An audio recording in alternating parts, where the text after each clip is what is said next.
Hello, my friends, and welcome to Cathy Chat. As you know, we always talk about fantastic events, fantastic efforts, fantastic community service on Cathy Chat. And today we are super duper excited to have the one, the only Kurt Roskopf with us today. Tell us about you, Kurt. What is happening in the world of you? All right, what's happening in the world of me is I try to be full of ambition and be of service. I try to take notes from servant leaders like yourself and all these people that we know through the Happy Neighborhood Project and just that social mission. I take it to the point of social ministry and with the business side of it, social enterprise. And the opportunity that I see in the global marketplace is that, I give the analogy of going out fishing on a ship, so like the industry of fishing and casting these big nets out into, the the waterways and going out there to catch fish. And imagine doing that for, like in my story, imagine me coming to a day where I felt like I did that for 2 decades. And all of a sudden I realized that there was a ginormous hole in the net and I lost 1 out of 4 of the fish all along the way. And so the point is that people with disabilities are 1 in 4 people in the marketplace. And so I want to make sure that as we conduct a global marketplace, that we fix our net and we make business for everybody, inclusive hiring and so much more. So that's what's going on with me. That is a beautiful message for all of us. And the net analogy is perfect. 1 in 4 people. Tell us about that.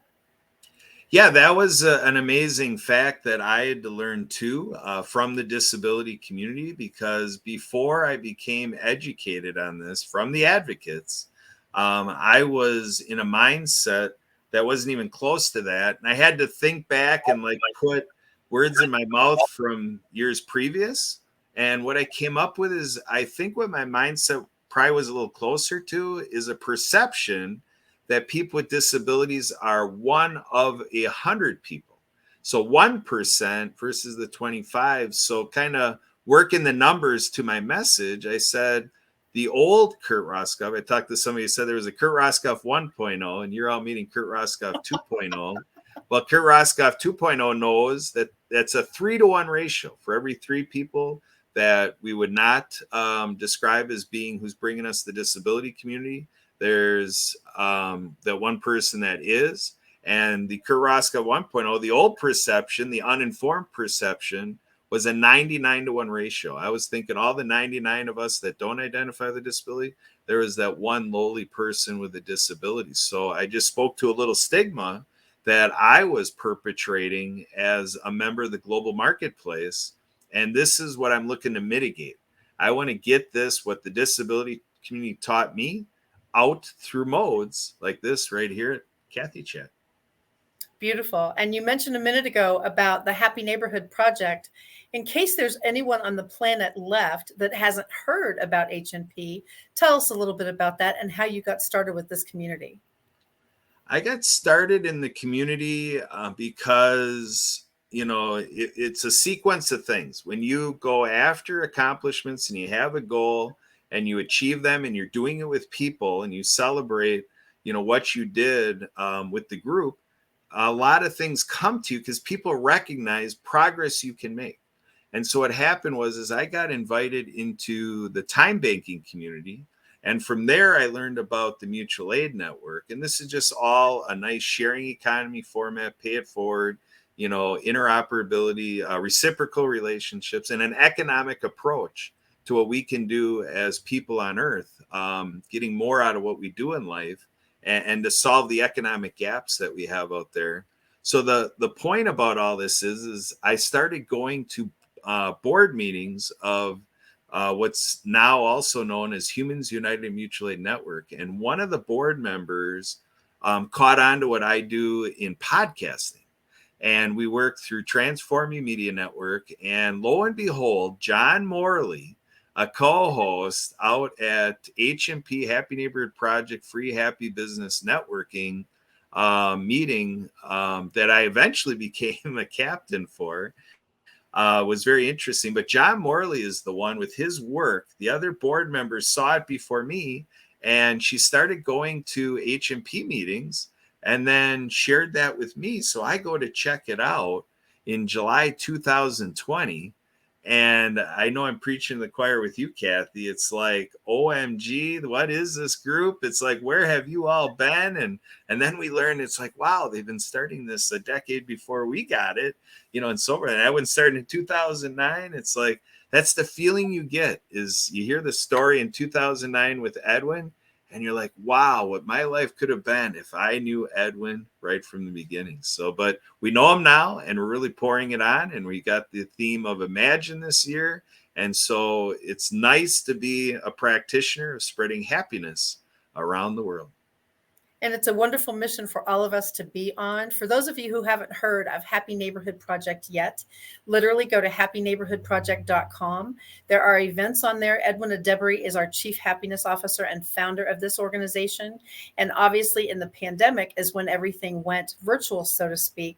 And that's how many of us have met because of the virtual networking that's offered. And there are over 50 weekly, that's the part that blows my mind, 50 weekly free networking events. And it has been so amazing to meet people from all across the globe. 5 countries are represented. And every single week when I go to a different meeting, I just look around and go, I would never have met these folks if it wasn't for the Happy Neighborhood Project. And certainly that includes you, my friend, and the work that you're doing from a global standpoint seems to be a ministry on fire. And I really sincerely, how did you get started? I mean, I know you said the board meeting and things like that, but you must have a passion for helping people. That is an excellent point. So in my experience, what I needed to get out of my slumber, to be broken from my stupor, to kind of be called to my own ignorance was actually through the sport that I love, which is water skiing. And I obviously also like to entertain. So I got into show skiing. My brother actually got me involved. But oh, what a favor he did for me 36 years ago. I started getting into show skiing. And then it was just a couple years after that, we were approached by Adaptive Community Approach Program because they do all this community programming with adults with disabilities. And their notion was, there's this thing out there called adaptive water skiing. Would the Water Ski Club want to co-author a grant and get a sit ski and then do an event together? So this event became an annual event that the tradition continues every first Saturday in August. The Pewaukee Lake Water Ski Club is hosting adults with disabilities water skiing. We've even grown it that it doesn't even have to be just adults with disabilities because we're opening it up more on a community level that people with different abilities or diverse ability athletes from wherever they're coming from, whatever age, can come ski with us. And so what happened was this evolved to where 10 years ago, I had an opportunity to have a community member who is a man with spastic cerebral palsy, showed interest in water skiing. And then he met a friend through physical therapy and introduced him to us. And this guy is involved in my team Triumph, a captain there, and, very amazing. And I'm like, whoa, this is another guy that maybe he wants to water ski. So yes, he did. So now I got 2 guys. But the captain from my team Triumph, he also is a power wheelchair user, cerebral palsy, and we set him up to ski in our ski show. But the key is we set him up to ski in the ski show. I can't tell the story that he skied in the ski show that night. So it's that impasse that got me going. Because imagine I set this up with the show director, and then we had our skiers all set up ready to do this. But what happens is friends who are president of the club and another board member come over to me to say no. And the one comment that they said to me that really resonated with me and that really got my craw was, if he skis, then everybody's got to ski. So that's what my father taught me. My father taught me when you can take a negative and turn it into a positive, that's success in life, he said, Kurt. And so that's what I did with that moment. That was a very negative experience to me, and I had to sort it out. I woke up the next day, Cathy, and talked to my wife and daughter. You met my wife, Sue. And we talked about that moment. We all had that same tension. So what we did is we became the family that says, yes, everybody skis. And we worked with the Wisconsin Water Ski Federation to create the Inclusion to Water Skiing campaign. And we more than sextupled the access to the sport of water skiing in 6 years. Until I got to the Happy Neighborhood Project, it was the most exciting thing that I've ever experienced in my life. So now I get to do the two together. It's like I'm living bliss, Cathy. I mean, I got shivers running down my spine right now. It's great stuff. Isn't it phenomenal where you are finding new places to share your message and to let the world know what's happening with inclusivity? And certainly, you mentioned sit skiing. And Yeah. so obviously, that must mean some type of chair that you use for adapting to different people's needs. Yeah. So what it is the manufacturers of sit skis make what they call a cage, but it's simply to say that it's the seating mechanism for somebody that can have various materials put in for a comfortable seat on the ski. And then so what you do is you take, now this is the exciting part. Imagine using durable medical equipment for your mobility and your freedom and mobility in day-to-day life. And as much as that's great, a lot of a good majority of people with disabilities appreciate opportunities to get out of that durable medical equipment into other situations and circumstances, seating arrangements, and so forth, other great activities of life. So yeah, we do a transfer from their everyday chair to the sit ski, and they're in the seated position. So that seat puts them, just like pretty much an inch above the water, and then when it splashes, it's kind of flowing under them.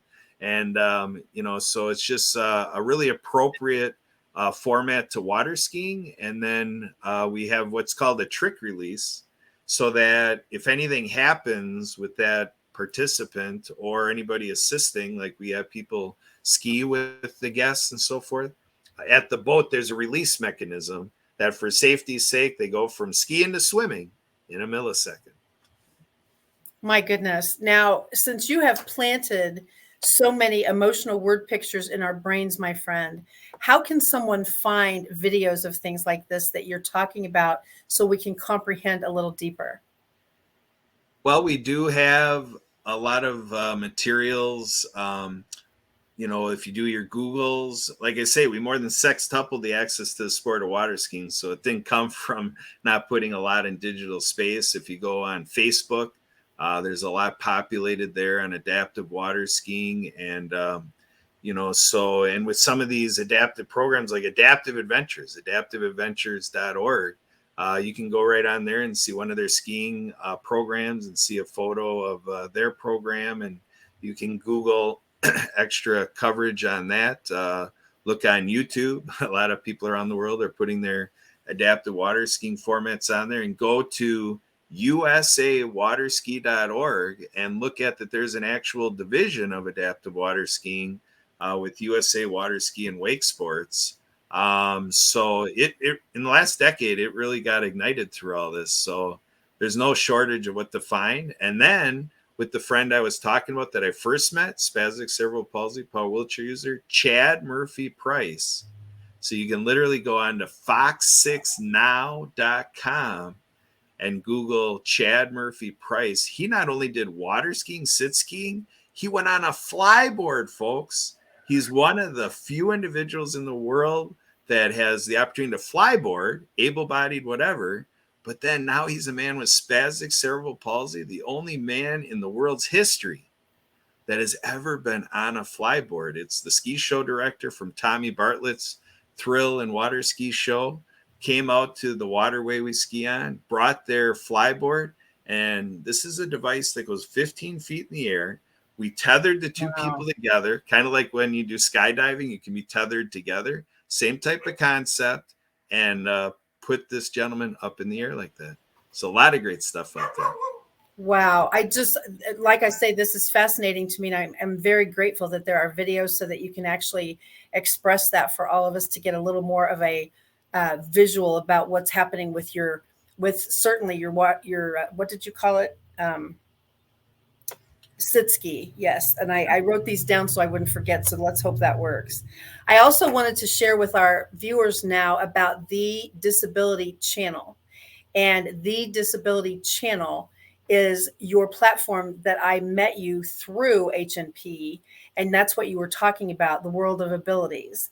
And it went 1 step, 2 step, 3 step. And the next thing I remember, our mutual friend, Denise Vargas, actually taught me, showed me that sometimes people's abilities, sometimes people's disabilities don't show. And when she mentioned that in one of the meetings that we were in, sometimes people's disabilities don't show, that was very impactful to me because you talk about different things. Denise talks about wheelchairs and other devices that people use and medical equipment and things like that. Sometimes people's disabilities don't show. And I think that was a very impactful statement that I learned once again because of the Happy Neighborhood Project. We've made some dynamic friends. Oh, absolutely. And, let's start right with the founder, with Edwin. I called him a year and a half ago and I said, with my being here, I said, the opportunity I see is to get this started where we're attracting professionals with disabilities. And as soon as I said it, it's like preaching to the choir, no convincing here. It's just more, it's not if, it's just how, what does this look like? What do I need to do? And so we opened up Happy Neighborhood Project HMP Ability, which is now combined with the interests in veterans. So now we have HMP supporting veterans in all abilities. And so I think that's a real signature success with the Happy Neighborhood Project, because if you look at, researching all the other networking, I don't care if you get a list of 1,000, how many of them have a devoted group to inclusion for the business professionals with disabilities? I don't know of any other. But maybe we will learn more with having this now. Maybe we'll be introduced to some others, but I'm 50 years old and been doing business since my dad bought a golf course at age 12. And I've never seen anything like this. And I'm so proud of the Happy Neighborhood Project for making it a thing. And it's all part of our culture. I say we're on the road to become the most inclusive business community on planet Earth, when our intention is really that we are the happiest place on earth for business people. Absolutely. I think that is one of those things also when you mention the Happy Neighborhood Project again, to be able to have a networking event, and this is weekly and it's free for those of you listening with us now. And so literally to be able to go to, and I know it started out as HNP Abilities, and now as you mentioned, it does combine with supporting our veterans as well. It's back to that same drill. Other groups don't have such a thing, and you don't have to have an ability or a disability to be able to attend this group. Correct. Yes. So really the Happy Neighborhood Project is perfect to my mantra to say networking is for everybody. We do have a couple of exceptions. Our women's group, we offer that, unique all women in attendance format. And then we have our B2B group that requires that a person has something to offer to another business and not so much trying to target a residential or personal transaction. But without those two exceptions, right now, 48 or so of our meetings are for everybody, which is a huge accolade, but it's just led by these particular interests as you go to the different ones. It is fantastic. And again, I'm so grateful to Happy Neighborhood Project for allowing us to have met, absolutely, and certainly for us to be able to meet people across the globe. And it continues. I mean, it self-perpetuates. People hear about it, they find out more, they go to Happy Neighborhood Project, what is that? And they keep looking, finding. It really has been magnificent. I happen to know there's somebody backstage that we also met because of Happy Neighborhood Project. Kurt, who is with us backstage? There's an expression that leads into it perfectly that I've come up with. I call it OMG EMG. This is Emily Gulmer, folks. I met her through nonprofit work, and so appropriately to tie in quickly to the HMP conversation, Emily is the one that inspired H&P Nonprofit, which our friend Denise is captain for, and so forth. So every Wednesday, it's a little celebration of Emily, for folks that know this. But other than that, Emily is a virtual assistant, and she's become quite adept into podcasting. So what you're doing right now, Cathy, is in Emily's wheelhouse. But Emily, take it away. Tell the world more about the world of ability you bring forward. And right now you are muted. So. Well, thank you, Kurt. So the world of ability is the name of a podcast that Kurt and I do on Saturday, like every Saturday. So Kurt and I help with our host a few different podcasts. The one on Saturday at 3 Eastern. Then Kurt has like a radio show on Wednesday evenings. And then we're helping a couple other people, Zeta with the World of Women, and another guy by the name Tim about cryptocurrency. And we would love everybody to come be on one of our shows, right, Kurt? Absolutely, yes. However, as much as we would like everybody to actually be on the show, we understand that not everybody may be able to with busy schedules and so on. So if you have a message you want to put out there, but aren't able to be on one of the shows, then if you said what you wanted the message to be, I would say down here for you. So that's the most recent. That's the most recent. What was the word? Recent thing to the podcast. That's a new addition to your podcast, and that's pretty awesome. That's the new offering. Emily, how much does it cost for an individual to be on your podcast? Absolutely zero. Absolutely zero. My friends listening in with us today, to be able to have an opportunity to be on a podcast and a vodcast, as we call it, video podcasting, it's one of those things to be able to offer this at no charge is pretty incredible. So thank you, Emily, for doing that. What else would you like to share? Everybody, to encourage everybody to be a part of the Happy Neighborhood Project, as well as exactly a week from now, we are having one of, if not the biggest event of the year for the Happy Neighborhood Project, the Global Happiness Summit. So encourage everybody to come to that. And I can't believe how quickly it'll be here. One more week. I know. But yeah, Kurt, because if it wasn't for Kurt, I wouldn't be doing a lot of the things I'm doing, especially with podcasting. How did you two meet? Through I guess former boss now. I got involved when he said we met through a nonprofit. I was a part of that nonprofit. And the person that whose nonprofit it was also had a for-profit. And so Kurt met a state legislator. And in that conversation, this legislator brought up Anna Marie Bliven, who is the founder of both of those organizations. And Kurt met up with Anna Maria and invited her onto his radio show.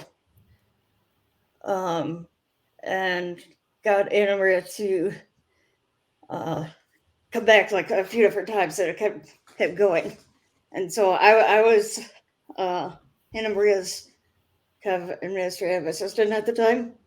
So I was kind of a part of a few of the conversations and whatever. So, and here you are now working together in podcasting, vodcasting. I think this is fantastic. Plus, I know you get to co-host these events for Happy Neighborhood Project together. And I think that's magnificent. Yeah. Thank you for being with us, Emily. You're welcome. Kurt, what else would you like to share with us before we bid adieu today for all of our friends listening, certainly now live or on the replay, that they might not understand yet about the Disability Channel and inclusivity and some of the global marketplace topics that you have mentioned earlier? All right. Well, I can point out that Jay Stoyan, the founder of the Disability Channel, is into this for over a decade. And so, really, he had a show following Fox and Friends, and being involved in major mass media like that, he recognized this need to have somebody open up the gateways for people with disabilities to be able to do what he does, which is television production. So, he created the Disability Channel to do just that, and doing the radio show that I've been doing for 6 years.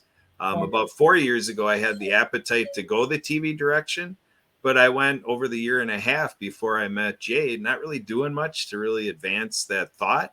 So it kind of fell in my lap. And, so they have a private public partnership, which is called Digital Ventures, which is the educational piece to give people the skill sets to get these jobs, both in the media industry or outside the media industry, a lot of skill sets that can be applied in other settings as well. And that's in Ontario, Canada. Wow. So I guess what I would say is it's a unique thought, because that's another thing that I don't know of this being anywhere else in the world, including in our United States of America. So that's a little bit of what I'm trying to do, is take this Ontarian success story and say, why not in the USA and why not other places in the world? Like when we were with our friends at HMP India or wherever we are in the world, with Ian over in Australia. I want to set the TDC flag in every nation of the world, just like Edwin has touched, many nations out there with spreading happiness. And so it's unfortunately too rare of a thing. And so my proposition is we need to multiply, this endeavor and these stories by 33 times what it is today. So there's a lot of successes. So let's take those successes and skyrocket them, take them on a quantum leap, because there's still a disproportionate disadvantage to the 2 billion people around the world that bring us what the disability community is all about and what they've been trying to do since the beginning of humankind. But we kind of have a dysfunctional relationship on Earth. So let's go through that healing process, and let's let people with disabilities lead like they ought to. And I'll leave it at that. That's a magnificent message. And thank you for being with me today on Cathy Chat. I love, love, love being able to share what your mission is. And certainly when it comes to the disabilitychannel.ca, that would be a fantastic way for any of you listening now, or certainly on the replay, for an opportunity to connect with Kurt and certainly with Emily. So we also have the Linktree link on here as well. And the YouTube channel is the Disability Channel.